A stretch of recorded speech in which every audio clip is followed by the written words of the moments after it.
Thank you so much for your time.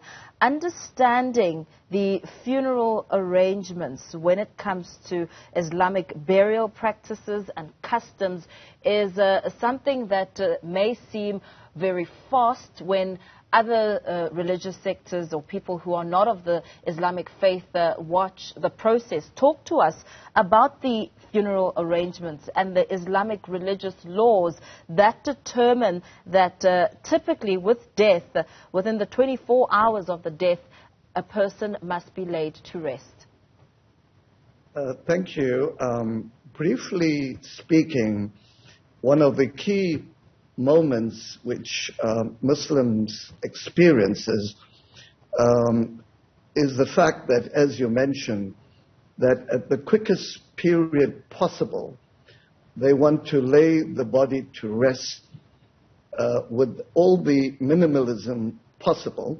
So as you saw in the visuals there, once the body of the deceased leader, in this case the former Deputy Secretary General of the ANC, Jessie Duarte, was cleansed, and once that process was completed, the main thing is to lay the body to rest at the earliest possible time, preferably before the next sunset.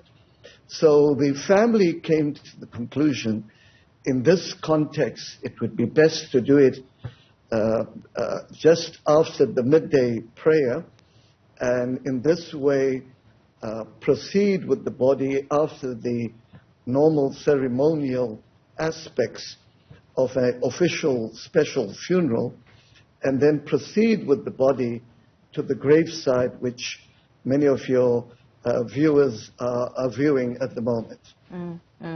What may the reason be for the time factor, which has been very central as we listened to these proceedings taking place? The time frame of the typical 24 hours after death. What are the reasons behind that? I would gather from the many interpretations of Islam, there's a very strong tradition that you belong to God, or as Muslims would say, you belong to Allah, and that you return to Him. And the process of entering the afterlife or another world, which Muslims believe in very firmly, it seemed your return journey to God or to Allah is seen as a wedding with God. In many Islamic traditions, they call it a urs. An urs is a very celebratory reuniting with God. Of course, most Muslims believe that in each human being is the spirit of God, the soul of God, or as they would use Arabic nomenclature, the ruh, that very spirit of God is in every person. So they believe that when a person dies or departs from this world, the soul returns to God, and the body, in terms of the Muslim ritual and traditions, has to be laid to rest in the most minimalist form, shrouded in 2 cotton white sheets, and to be laid to rest in a very simple graveside with all the bare minimum markings on the grave. So I would think those are the key points of understanding as to why there is this high degree of minimalism, and also the time factor to respect the body, which is considered to be sacred, and that it must return back to the soil, because most Muslims, as they interpret the Quran, they believe the body contains water, contains soil as well, and therefore the Quranic verse says that you've been created from soil and you would return unto soil as well. So many of these interpretive traditions and strands within the broad, diverse spectrum of Muslim traditions play a big role in shaping this very practice of a quick burial within Muslim societies and traditions. Yeah. So where does this now leave the process for loved ones to mourn? Because if we perhaps do a quick comparison within the African cultures and customs, it would normally be the week of the passing that friends and family can come to the home and share send their condolences and offer support to the family. So with the Muslim customs, when does the mourning period take place?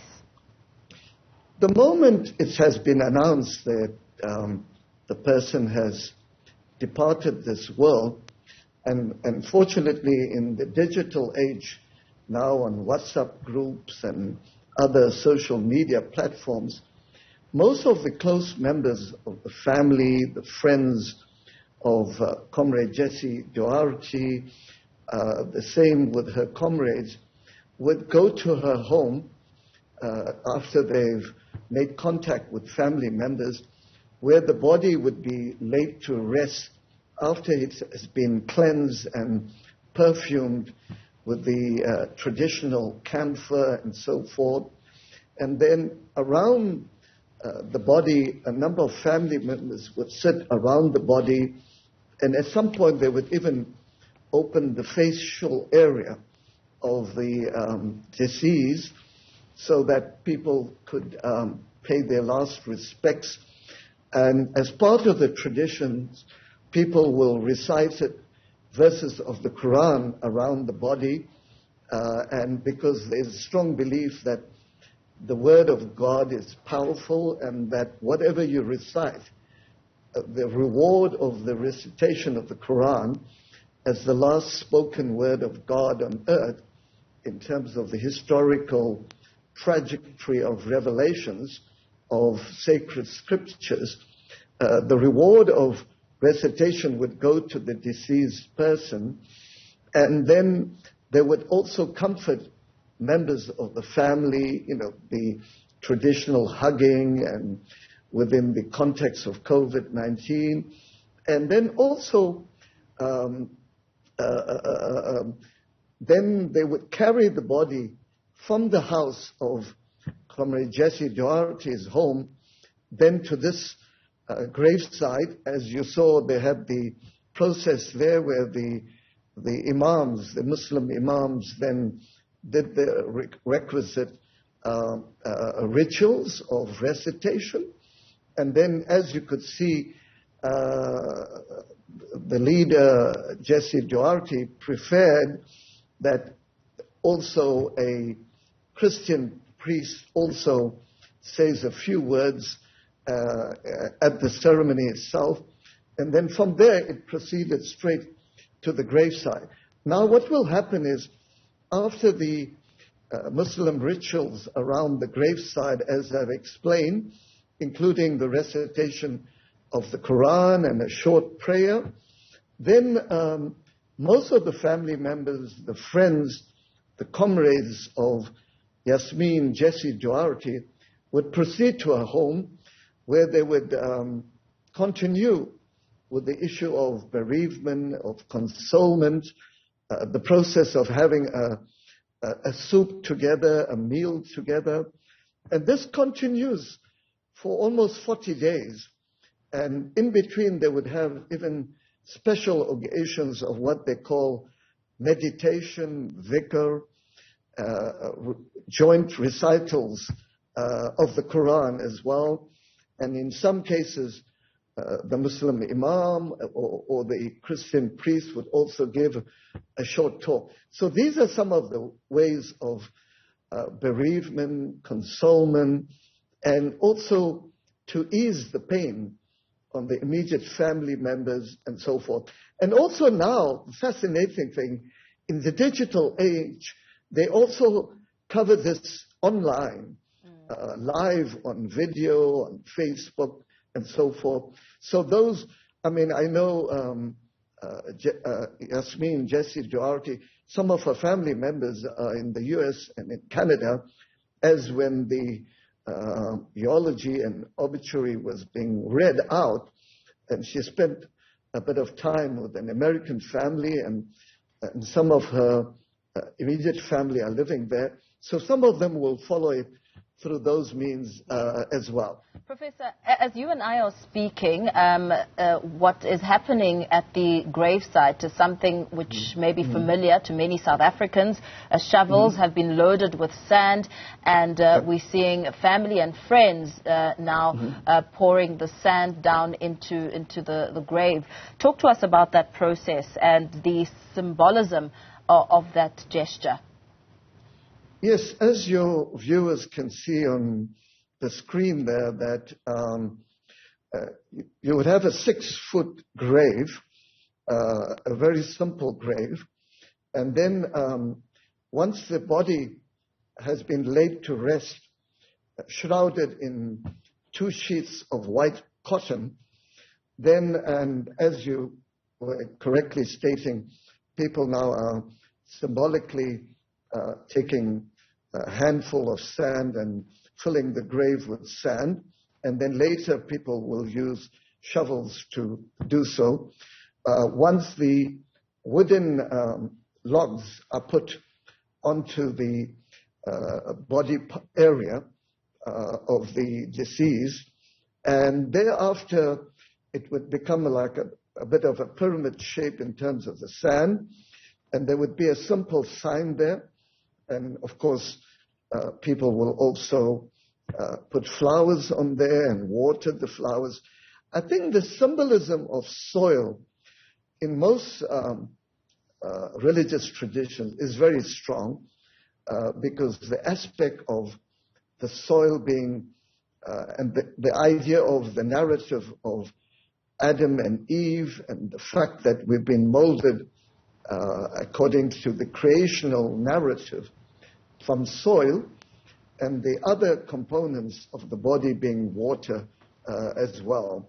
So those are the broad contours of what's happening now, and the fact that people are in solidarity with the family there, and also after a very short while, as the gravesite is being filled with soil, you would also see the imams there would be reading aloud verses of the Quran related to the process of death, to the process of the afterlife, because most Muslims believe that living in this world is necessary, but that there is another afterworld to come, as the souls will join each other in the afterlife, and that we would be, by God, recreated in the best forms possible there. And then you find in the verses of the Quran which are being recited, and I can hear it on the screen there, is that most of those verses are about paradise, the afterlife, the flowing rivers of honey and milk, and reconnecting with your family members and friends in the afterlife.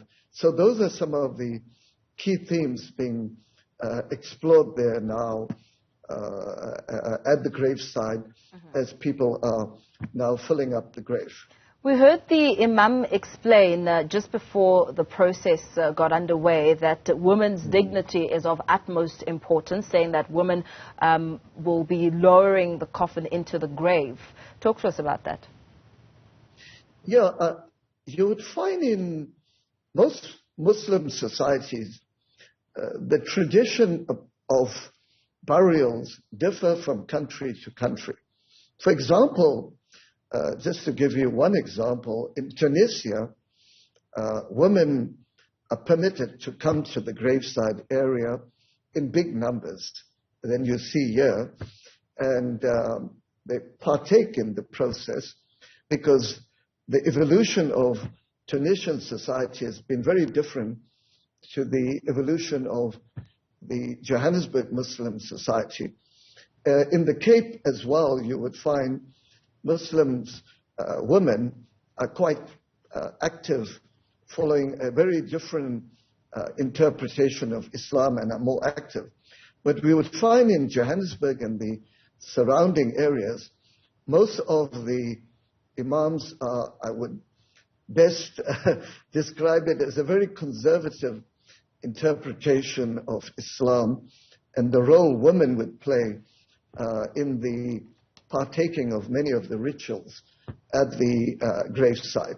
So, of course, the Muslim interpretations of Islam, the fact that the main interpreter of Islam, the last prophet of Islam, Prophet Muhammad, was a very strong proponent of equity and equality between men and women.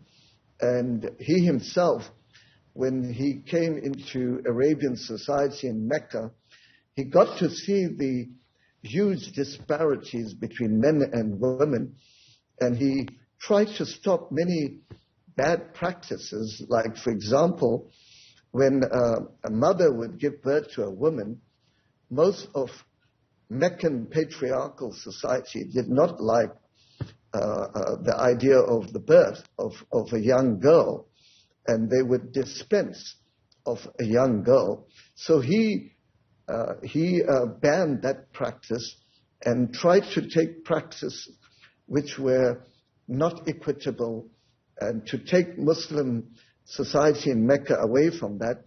And that tradition, of course, ended up being practiced in most parts of the world. But as you know, in most societies, many of the patriarchal traditions are still quite extant. Mm-hmm. You were talking about aspects of preparing the body for the final resting point. Mm-hmm. You made mention mm-hmm. of the body being cleansed and perfumed. Perhaps let's mm-hmm. get more depth on what that process entails when it comes to the customs used in preparing the body. Well, the moment it's announced that the person's soul has departed the body, and the person is declared to be physically and biologically dead, the first tradition is the normal universal practice of closing the eye, and then the family, immediate family, makes arrangements to take the body to the nearest local facility which specializes in giving the body a bath and then cleansing the body of any unwanted substances on the body, and then perfuming the body. In most Muslim traditions, they would use camphor to perfume the body. And then once that process is done, they would shroud the body in simple white cotton. And then that body shrouded in cotton would be then placed in what you saw was that coffin box, which was on display there at the ceremony where the president addressed the ceremony and the mourners present. And then from there, immediately, that particular site, which specializes in the funeral cleansing of the body, you have specialized societies which specialize in this aspect.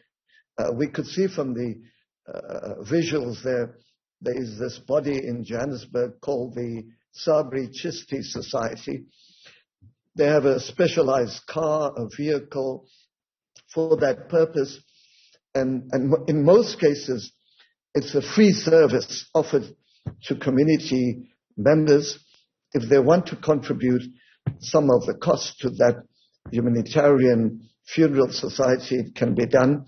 But there's a huge body of interest amidst Muslim communities to contribute in that regard and to make that as accessible as possible, and not to and to ease the burden on the immediate family in terms of costs and so forth. And the same would apply, as I was saying, from the graveside which is being shown now, and as the gravesite is being filled up with soil, and as the imams are now reciting verses of the Quran there at the gravesite, you'll find the mourners now will go to the house, and then communities and the immediate family will provide a soup or a meal, and because there would be quite regular visitors now to the house and residence of Comrade Jessie Duarte. And it's a part of the process of easing the pain on the immediate family members, the brothers, the sisters, the uncles, the grandchildren, and also in some ways like a lakhotla, a political education class as well, and educational experiences where the elders also share their experiences of how the soul transitions from this earthly domain to a celestial afterlife domain. So what is the notion in terms of Islamic customs when it comes to elaborate tombstones or structures over burial sites? Well, the general tradition is they keep it to what would be called now, in many modern traditions, there's a degree of what is known as minimalism. Just a simple gravesite, some are flat, some are pyramid shaped, and just a sign there saying the name of the person born this and passed away on this date, and there may be a grave number on there, and a few flowers.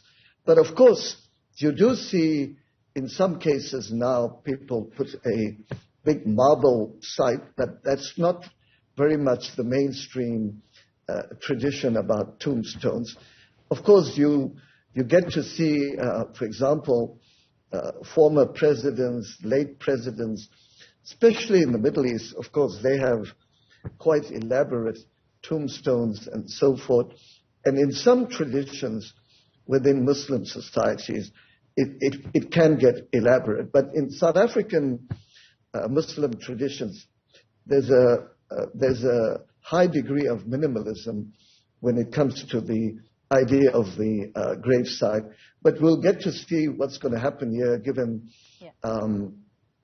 this particular ANC leader, the former ANC Deputy Secretary General, and what the party in contact with the immediate family would decide to do at the graveside.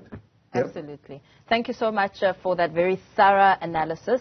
Thank you for your time, Professor Iqbal Jhazbhay, Professor of Islamic Studies.